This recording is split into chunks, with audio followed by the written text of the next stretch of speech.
જય શ્રી કૃષ્ણ. ચાલો, મારા નિયમ પ્રમાણે હું બ્રહ્મ મુહૂર્તે ઉઠી અને નાહી ધોઈને ફ્રેશ થઈ અને જો બેસી ગઈ પ્રભુની યાદમાં. પ્રભુને યાદ કર્યા પછી મેં એકદમ હાથ ઘસીને મસ્તક ઉપર રાખ્યું અને પ્રભુની પ્રાર્થના પણ કરવા લાગી. પછી મેં કપાલભાતિ, અનુલોમ વિલોમ એ મારા ઘરની અંદર જ ત્યારે ને ત્યારે કરી નાખ્યું ભાઈ. ચાલો, ત્યારે 4:30 વાગે હું આ બધું મારું નિયમ પ્રમાણે કરતી જ રહેતી હોઉં છું. અત્યારે વાગી ગયા હતા 4:30. ત્યારે અનુલોમ વિલોમ, ભામરી એ બધું હું મારા હોલની અંદર જ કરવા લાગી ગઈ. જો અનુલોમ વિલોમના ફાયદા કેટલા સુંદર છે. જો આપણું માઇન્ડ ફ્રેશ રાખે છે, આપણું હૃદય શુદ્ધ રાખે છે, બ્લડ પ્રેશર નોર્મલ રાખે છે અને આપણે થાઇરોઇડની ગ્રંથિ હોય એને પણ ગાળે છે. થાઇરોઇડની મારે ગ્રંથિ છે એટલે મારો નિયમ આ છે. એટલા માટે વ્યાયામ પૂરું થઈ જાય એટલે પછી ઘરની અંદર જ એક્સરસાઇઝ કરવાની, કારણ કે બહાર અંધારું હોય એટલા માટે. અને પછી હું મારી અગાસી ઉપર વોકિંગ કરવા માટે જતી રહીશ અને પછી પાછી નીચે આવી મારા કાનાજીને જગાડીશ.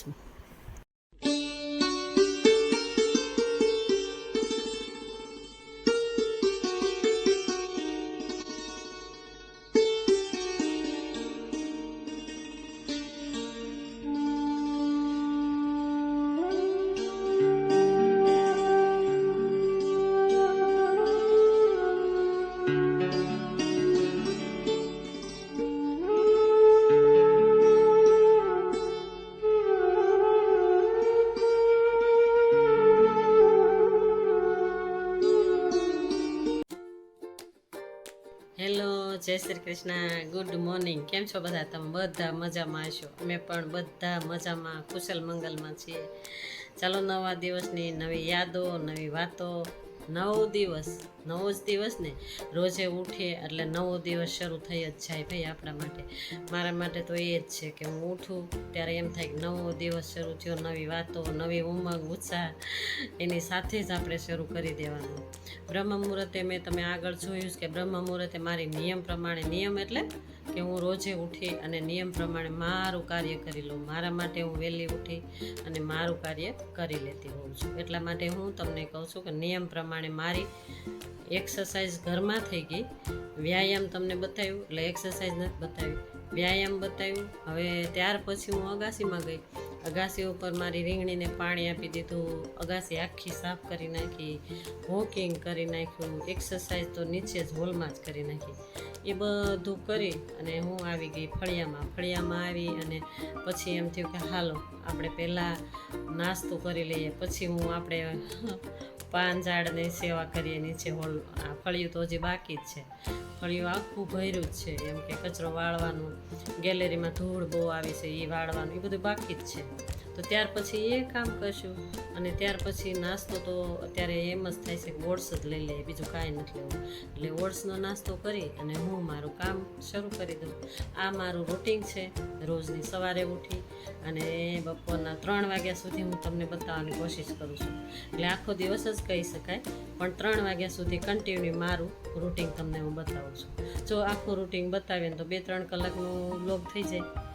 તો મારી સાથે બન્યા રહેજો, કન્ટિન્યુ મારો બ્લોગ પૂરેપૂરો જોઈજો અને પૂરેપૂરો જોઈ અને મને કમેન્ટમાં કહેજો. કાંઈ પણ ભૂલ થતી હોય તો મને પણ સુધારવાની ખબર પડે. ચાલો, જય શ્રી કૃષ્ણ, રાધે રાધે. ચાલો, ત્યારે આગળ તમે સાંભળ્યું કે મને તો ઓટ્સનો જ નાસ્તો ભાવે ભાઈ. મારો ઓટ્સ તૈયાર કરી લઈએ. ત્યાર પહેલાં દૂધ લઈ લીધું અને જો આ ડબ્બામાં મેં ઓટ્સ ભર્યો છે અને આમાં મેં પાવડર કર્યું હતું તમારી સામે જ. મેં એક બ્લોગમાં જ બતાવ્યું હતું. મેં મિક્સ ડ્રાય ફ્રૂટ્સ અને મખાના એ બધું મિક્સ કરી અને થોડા શેકી અને એમાં સાકર નાખી અને એક નાખી દીધું હતું આખું જાયફળ. એનું પાવડર બનાવ્યું હતું મારી દીકરી માટે, પરંતુ મારી દીકરી ભૂલી ગઈ છે. એટલે પછી મને એમ થયું કે ત્યાં સુધી હું લઉં, ત્યાર પછી હું પાછું એને ફરી અને બનાવી અને એને હું મોકલીશ. જો બદામે પલાળેલી 2-3 4-5 ખાઈ જ આવી જોઈએ. ચાલો, નાસ્તો થઈ ગયો અને હવે આપણે આવી ગયા લોબીમાં. અંદરથી કચરો લેતા લોબીમાં આવી ગયા. બધું સાફ કરી નાખવાનો. જો ત્યાર પહેલાં ખૂબ ગરમી થાય ને એટલે નાય થવાનું હોય તો કપડાં બદલા જ રાખતા હોય મારે થોડી વારમાં. બહુ ગરમી થાય ને અગાસી ઉપરથી આવી હતી ને ત્યારે પણ ગરમી થઈ, નાય ધોઈ અને ત્યાર પછી મેં મારા કાનાજીને જગાડી દીધા, મારા લાલાને નવડાવી અને એનું જે કાંઈ સેવા થતી હતી એ પ્રમાણે મેં એ પણ કરી નાખ્યું. મારા લાલાને બહુ પ્રેમથી જગાડ્યા, એને સ્નાન ગ્રહણ કરાવ્યું, એને વસ્ત્ર ફ્રેશ ધોયેલા હોય એ પહેરાવ્યા અને નાઇટ ડ્રેસ કાઢી અને વસ્ત્ર ધોયેલા હોય એ જ પહેરાવ્યા. અને પછી હું આવી ગઈ ઓટ્સ બનાવ્યો ને નાસ્તો કરવા. તમને મળવા આવી હતી હું ત્યાર પહેલાં તમને બધાને મળી અને પછી હું ઓટ્સનો નાસ્તો લીધો અને હવે આવી ગઈ ફળિયામાં. અંદરથી કચરો લઈ લીધો, ગેલેરી સાફ કરી નાખીએ. જો ગેલેરીમાં કેટલી ધૂળ આવે છે ભાઈ, બહુ ધૂળ આવે છે. જો તમને લાદી ટાઈપની છે ને કે રોજ હું વાળીને પોતું માયરા રાખતી હોઉં ને એટલે આ લાદી ટાઈપની છે ને એટલે તમને ધૂળ ઓછી દેખાતી હશે ને કચરો ઓછો દેખાતો હશે. પરંતુ તમે જોઈ શકો છો મારી સાવણીની આગળ કેટલી ધૂળ આવે છે, ખૂબ ડમરી અને પવન છે. અને વરસાદ કોક છાંટણો નાખીને વયો જાય પણ આવતો નથી. ચાલો, અમારે ખેતર છે એટલે હવે વરસાદની જરૂર તો પડશે જ, બરાબર ને? તો ખેતર છે એટલે વરસાદ થાય ત્યાર પછી જ અમારે કપાસને એવું બધું નાખવાનું રહે. અને ત્યાર પહેલાં દાર કરાવ્યું, પાણી પણ થઈ ગયું છે પરંતુ હજી એની પ્રોસેસ બાકી છે. હજી એમાં મોટર મૂકવાની હોય, કનેક્શન લેવાનું હોય. કનેક્શન લીધા વગરનું કેમ પાણી આવે, કેમ લાઇટ આવે, એટલા માટે એ બધી પ્રોસેસ થઈ જાય ત્યાર પછી તો કપાસ વાવી દેવાનું હોય.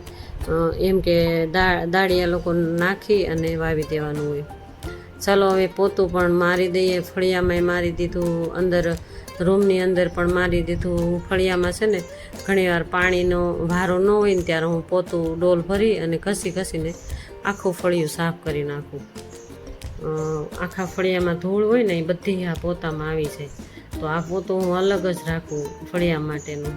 એટલે આ પોતું પણ મારી દઈએ. ત્યાર પછી આવીને ઘરમાં પોતું મારી દીધું. કચરો તો કાઢી જ નાખ્યો હતો. આખા ઘરમાં પોતું મારી દીધું અને તમે જોઈ શકો છો.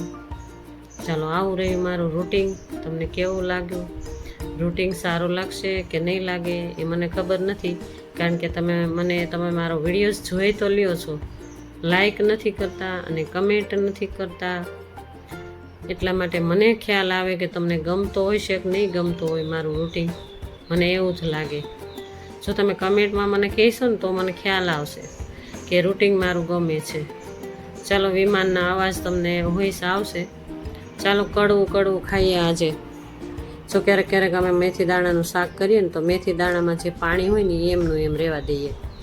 તો મેથી દાણા એકદમ આપણને કડવાશ હોય ને તો આપણને એકદમ સારું લાગે. એમ કે ક્યારેક કડવાશ નાખવી જરૂરી હોય. લસણમાં વઘાર કરવાનું છે હમણાં. ત્યાર પહેલાં એક મરચું મારે ખાવાનું હોય એટલે એ હું સાતળી લઉં અને લસણ ને ડુંગળી ને લીલા મરચાંનો વઘાર કરવાનું. જો આ સ્ટીલ છે એટલે સેજ દાઝણ તો થાય જ આ સ્ટીલમાં, બરાબર ને? કેમ કે આપણે બાફ્યું હતું એ મેં આમાં બાફ્યું હતું એટલા માટે સેજ દાઝી જાય. ચાલો, ડુંગળી મરચાં અને લીમડાનો વઘાર કરી નાખ્યો. ત્યાર પહેલાં મેં નાખી દીધી હતી હિંગ. એ તમને જોવા મળી હોય ખબર નહીં. હિંગાઈ નાખી દીધી હતી. હવે મીઠું નાખી અને ડુંગળીને મરચાં સાતળવા દઈએ. ત્યાર પછી મારા હસબન્ડને જો આવું બધું ભાવે એટલા માટે હું બનાવતી હોઉં. જો લીમડો પણ મસ્ત નાખી દીધું. કોથમીર નાખી દીધી એક જહાજી બધી. લીલી કોથમીર પણ લેતા આવ્યા હતા. શાકભાજી લેવા ગયા ને ત્યારે કોથમીર લેતા આવ્યા હતા, પણ શાકભાજી મારે ખાવું જ નહોતું. જો હું તમને આ બતાવું છું કે બાજરીનો લોટ એટલો દળાવ્યો હોય અને સાઈડમાં મેં તમને ઘણીવાર કહેતી હોઉં છું કે મકાઈ ને જુવાર બે મિક્સ કરીને દળાવી નાખતા હોઈએ. તો બાજરીનો રોટલો અલગ ખાઈએ અને મકાઈ જુવારનો રોટલો અલગ ખાઈએ. જો મકાઈ જુવારનો રોટલો બનાવી નાખ્યું અને થાળી થઈ ગઈ તૈયાર. ચાલો, મારી સાથે મારા યુટ્યુબ ફેમિલી જમવા આવી જાઓ. કડવું મેથી દાણાનું શાક. ત્યાર પછી મેં તમને કીધું ને કે ભાઈ હું કપડાં હંકેલીને એટલા માટે 3 કે 3:30 સુધીનો મારો બ્લોગ થઈ જ જતો હોય છે. એટલે મેં કીધું ને તમને કે સંકેલીને તમને હું બતાવી દઉં. લાસ્ટ કામ તો આ હોય, કપડાં અડધા હાથે ધોયા, અડધા મશીનમાં નાખ્યા. અને આ સમયે મારા હસબન્ડ હારે વાતો કરતી જાઉં, અમે હસતા જઈએ છીએ, વાતો કરતા જઈએ છીએ. ચાલો, હસવાનું જિંદગીમાં એ રાખવું જરૂરી બની જતું હોય છે. આપણી હેલ્થ માટે હસવું અને ટેન્શન મુક્ત રહેવું એ જરૂરી બની જતું હોય છે, બરાબર ને? ચાલો, મારો વિડીયોઝ તમને આજનો કેવો લાગ્યો? જો સારો લાગ્યો હોય તો લાઈક, શેર અને સબસ્ક્રાઈબ કરી દેજો. અને જો નવા હોય તો સબસ્ક્રાઈબ કરીને જાજો. અને તમને ગમે તો એક લાઈક તો દઈ જ દેજો, ગમે કે ના ગમે. અને ન ગમે ને તોય મને કમેન્ટ તો કરજો. કમેન્ટમાં મને ખ્યાલ આવશે. જો તમને મેં આગળ કીધું, અને આ બીજી વારે હું તમને કહી દઉં છું કે મને કમેન્ટ કરજો ન ગમતું હોય તો મને સુધારવાની ખબર પડે. મારું રૂટિન લાઈફ આવી છે ભાઈ. વહેલા ઉઠું અને 3 વાગ્યા સુધીનું કામ રહેતું હોય મારું રૂટિન. ત્યાર પછી થોડીક જ વાર આરામ રહેતો હોય. આરામ તો હું કરતી જ ના હોઉં, કારણ કે બ્લોગ મારે 5 વાગ્યા પહેલાં અપલોડ કરવાનું હોય, એટલા માટે હું આરામ તો કરતી જ ના હોઉં. એડિટિંગ આ તે બધું ચાલતું હોય મારે 5-5:30 વાગ્યા સુધી. અને જો તમે જોઈ શકો છો, કપડાં મને કહે છે મારા હસબન્ડ કે આ મારે બધા ઇસ્ત્રીમાં દેવાના છે, એટલે હું પછી આ રીતે હંકેલી દઉં. હું એને એમ કહું છું કે વાંધો નહીં, ઇસ્ત્રીમાં દઈ દેજો, પરંતુ આ હંકેલેલા હોય તો જ ઇસ્ત્રીમાં જાય ને એમ. તો અમે બંને જણા એમ વાતું કરીએ કે તારે હંકેલવા નથી એમ. ચાલો, જય શ્રી કૃષ્ણ, રાધે રાધે.